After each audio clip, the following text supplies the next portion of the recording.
오늘은 서로 도우며 살아요 읽어줄게. 응? 차장해. 내일 다빈치 시간을 할 거거든 성현아.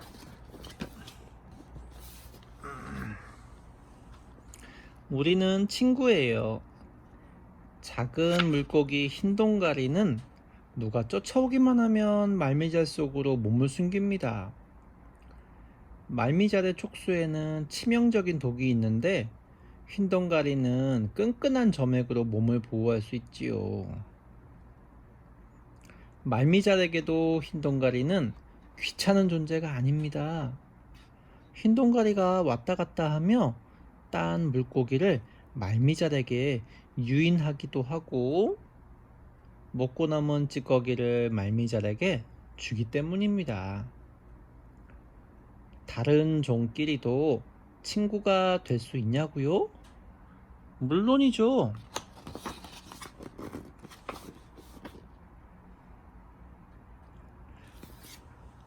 물을 찾아 먼 거리를 이동해야 할 때 타조는 초식동물과 함께 다닙니다. 그래야 사자나 하이에나로부터 좀 더 안전하게 몸을 지킬 수 있지요. 얼룩말, 영양 등의 초식동물도 타조와 함께 다니는 것을 반깁니다. 생김새가 달라도 친구가 될 수 있어요. 풀을 뜨는 동안 타조가 망을 봐주기 때문인데 타조는 키가 크고 눈이 좋아 멀리까지 훤히 내다볼 수 있거든요. 친구가 되는 것에는 생김새가 달라도 괜찮아요. 함께 있는 것이 도움이 된다면 모두 다 친구예요. 친구가 되려면 먼저 자기 마음을 전해야 해요.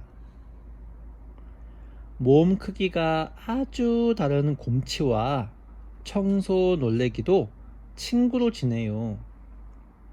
청소 놀래기가 곰치의 입안을 구석구석 청소해 주는데 곰치는 입이 개운해서 좋고 청소 놀래기는 손쉽게 끼니를 해결할 수 있으니 두루두루 좋아요. 처음부터 갑자기 친구가 된 것은 아니에요. 청소 놀래기는 곰치 앞을 얼쩡거리며 자, 입 벌려. 내가 깨끗이 해줄게. 하며 똑같은 몸짓으로 자기 마음을 전했답니다. 곰치가 알아들을 때까지요. 그래서 지금은 청소 놀래기가 가까이 오기만 해도 곰치는 알았어 하고는 입을 열어준답니다. 친구가 되려면 이렇게 먼저 자기 마음을 전해야 해요.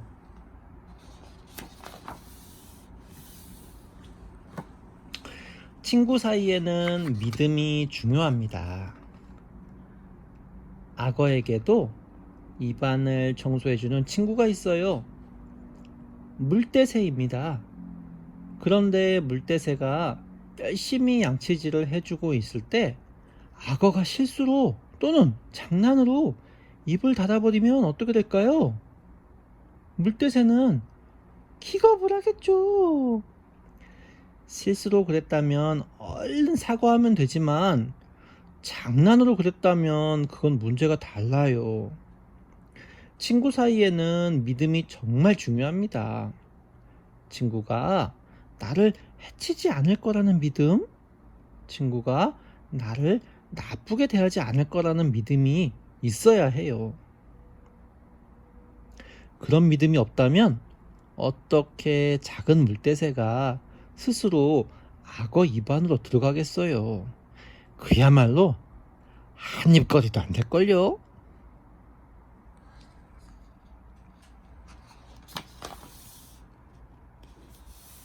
다음은 바다오리 이야기예요. 서로 쓰다듬어 줘요. 바다오리는 추운 지방에서 사는 바다새로서 하루 대부분을 물속에서 보내요. 하지만 잠을 잘 때나 날씨가 굳어 물에 못 들어갈 때는 바닷가 암벽에 빽빽한 군집을 이루고 앉아 서로의 체온으로 몸을 녹입니다.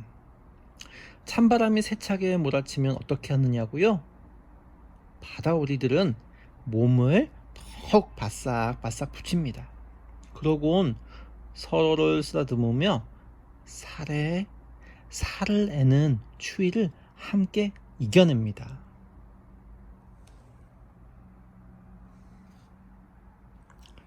함께 있으면 따뜻해요. 티티 원숭이는 몸은 자그마하지만 꼬리는 아주 길어요. 꼬리를 목에 두르고 있으면 털이 푹실푹실하고 두툼해 무척 따뜻하답니다. 실제로 티티 원숭이들은 비가 오거나 날이 쌀쌀하면 이리 와, 내가 따뜻하게 해줄게 하며 자신의 꼬리로 친구의 목을 감싸요. 그러면 친구도 그렇게 하지요. 티티 원숭이는 유난히 정이 많아요. 가족끼리 헤어지거나 무슨 일을 당하면 몹시 슬퍼합니다. 다음은 임팔라예요. 임팔라. 서로 몸단장을 해주어요. 초원에 무리지어 사는 임팔라는 서로 몸단장을 해주는데 시간을 많이 보내요. 입이나 발이 닿지 않는 곳을 핥아주며 털을 가지런하게 닦아주는 것이지요. 이렇게 하면 보기에 좋을 뿐더러 털 깊숙이 박혀있는 기생충을 없앨 수 있어요. 누군가에게 몸단장을 받은 영양은 그것에 대한 답례로 다른 동료들에게 똑같이 해줘요. 그 영양은 또 다른 동료에게 답례를 하고요. 이렇게 해서 무리의 모든 영양들은 친구가 된답니다.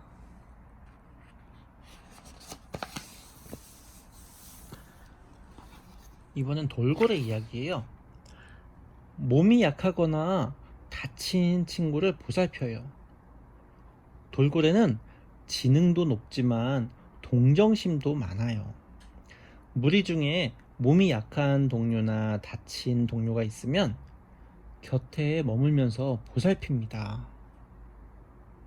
힘들어하는 동료 밑에서 수영을 하며 여럿이 함께 동료를 수면 위로 들어 올려 숨을 쉴 수 있게 해요. 누가 아기를 낳을 때는 빙 둘러 헤엄치면서 상어의 공격을 막아냅니다. 자기와 같은 무리가 아니어도 다른 종이어도 크게 상관하지 않아요. 사람들과도 잘 어울립니다. 돌고래와 같이 있어 본 사람들은 돌고래가 사람을 아주 좋아한다는 인상을 갖게 되지요.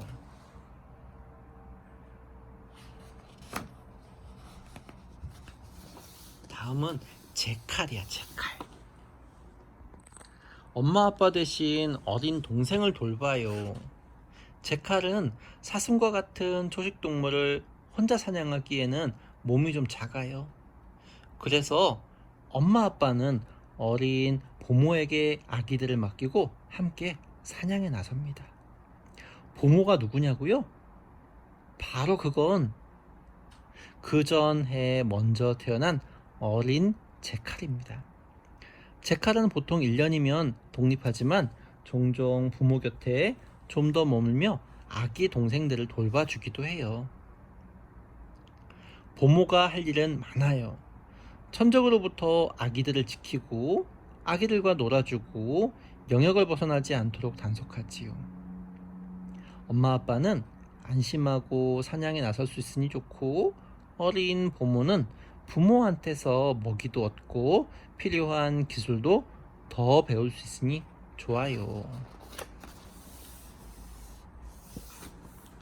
다음은 빨판상어하고 바다거북이 이야기야. 몸이 작은 빨판상어는 바다거북과 함께 여행합니다.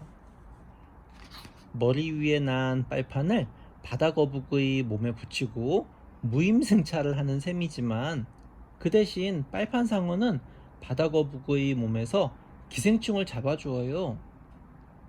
바다거북으로서는 먼 여행의 길동무도 되고 기생충도 없애주니 빨판상어를 마다할 이유가 없죠. 덕분에 빨판상어는 먹이 걱정 없이 편하게 바다를 돌아다닐 수 있지요. 빨판상어는 바다거북 말고도 고래나 상어와도 함께 다닙니다.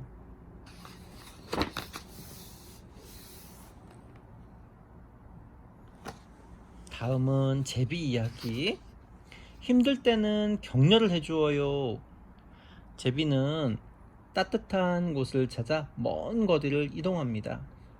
한국에 오는 제비들은 5,000km를 비행하고 유럽의 제비들은 아프리카까지 무려 11,000km를 비행합니다. 이런 장거리 비행을 할 때는 가장 힘센 제비가 맨 앞에서 방향을 잡습니다.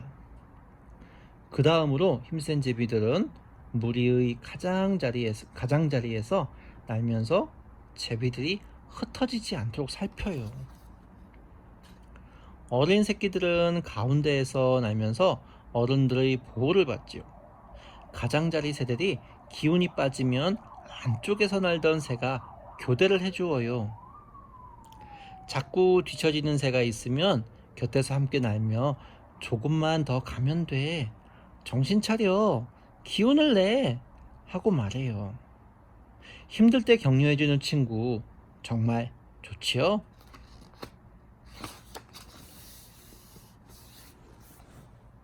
다음은 술록 이야기예요. 술록은 찬바람이 몰아치는 북유럽에 주로 삽니다. 날씨가 워낙 추워 풀은 잘 자라지 않아요. 그래서 술록은 먹이를 찾아 늘 이리저리 옮겨 다닙니다. 겨울에는 남쪽으로 수천 킬로미터를 내려오는데 그 여행은 추위와 굶주림 때문에 고난의 연속이라고 할 수 있어요. 언제 마주칠지 모르는 늑대나 시라소니, 회색곰도 두려운 존재입니다.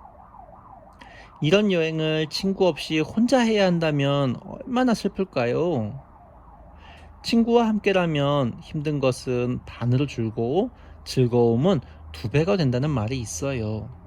그래서 술록은 험한 여행을 할 때 작은 무리들끼리 합쳐 더 큰 무리를 만듭니다. 많을 때는 그 수가 50만 마리에 이른다니 놀랍죠? 그래서 늘 함께 다녀요.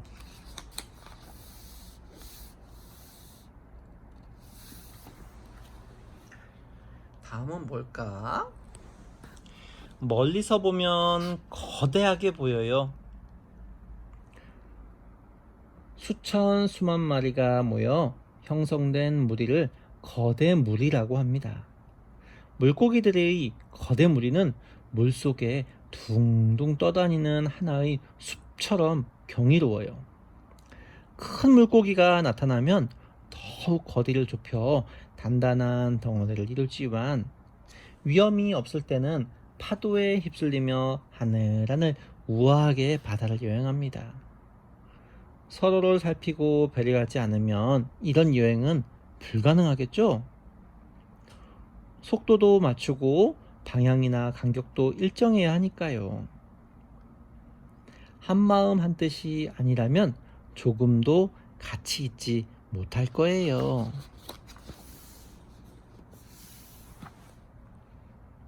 다음은 꿀벌과 개미 이야기예요. 저마다 역할이 있어요. 꿀벌 사회는 여왕벌 한 마리와 수백 마리의 수펄 그리고 일벌로 구성됩니다. 일벌의 수가 가장 많지요. 여왕벌은 알을 낳는 일을 맡아 합니다. 하루에 2,000마리 이상의 알을 낳아요. 수펄은 여왕벌이 알을 낳을 수 있도록 짝짓기를 합니다. 일벌은 여왕벌이 낳은 알을 키우고 부지런히 꽃을 찾아다니며 꽃꿀을 모읍니다.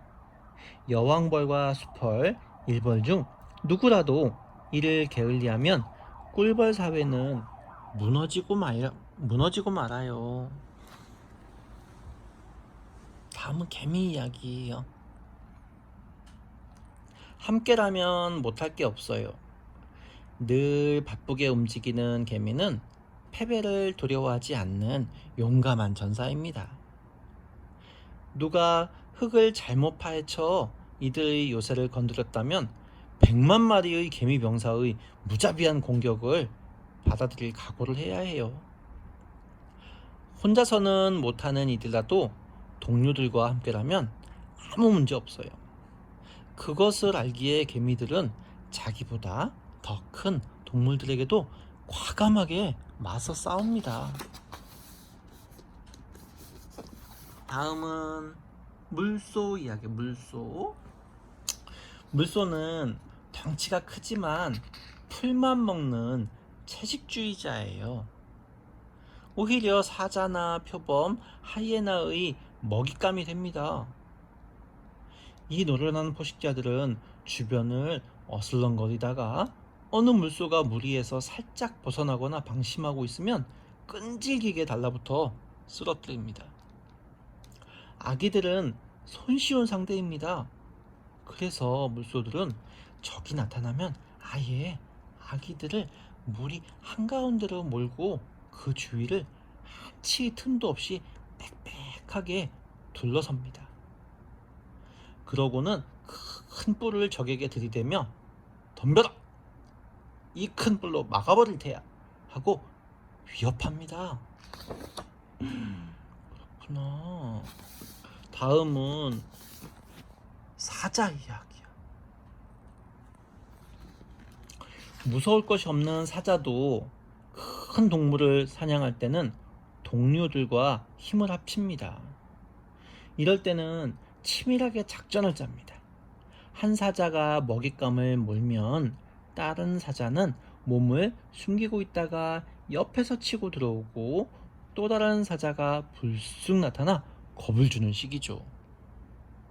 사냥에 성공하면 사자들은 공평하게 먹이를 나누어 먹습니다.